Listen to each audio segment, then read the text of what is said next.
হাতিবাগান নবীনপল্লীর দুর্গাপুজোর এবারের থিম আমাদের দেশ আমাদের দুর্গা।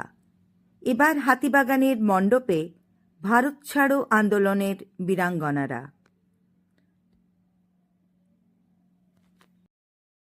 এখন রয়েছে হাতিবাগান নবীনপল্লীতে।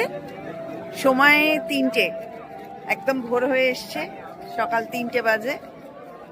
আমরা দাঁড়িয়ে আছি, লাইন আছে, সামান্য লাইন আছে। দ্বিতীয় বিশ্বযুদ্ধ তখন চলছে পুরো দমে।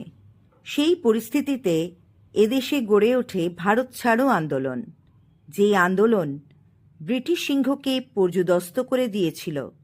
আর এই আন্দোলনে যোগদানকারী হাজার হাজার নারী দেশের প্রতি তাদের ভালোবাসাকে উজাড় করে দিয়েছিলেন। সেই পরাক্রমশীল নারীরাই যেন প্রকৃত দুর্গা।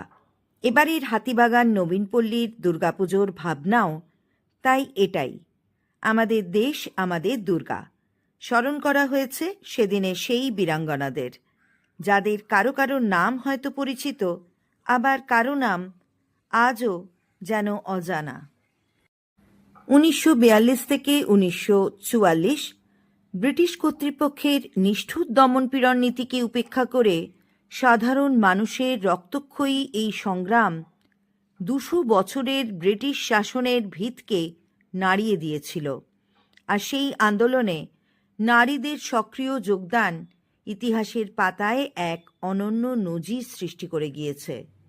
অরুণা আসিফ আলী থেকে উষা মেহতা, মাতঙ্গিনী হাজরা থেকে কুমুদিনী ডাকুয়া, কনকলতা বড়ুয়া থেকে তিলেশ্বরী বড়ুয়া, ভোগেশ্বরী কুকাননী থেকে শশীবালা দাসী, এমন হাজার হাজার নারীদের কেউ আন্দোলনে নেতৃত্ব দিয়ে কারাবরণ করেছেন, আবার কেউ বা শহীদ হয়েছেন। তাদেরই স্মরণ করা হয়েছে এই দুর্গোৎসবে।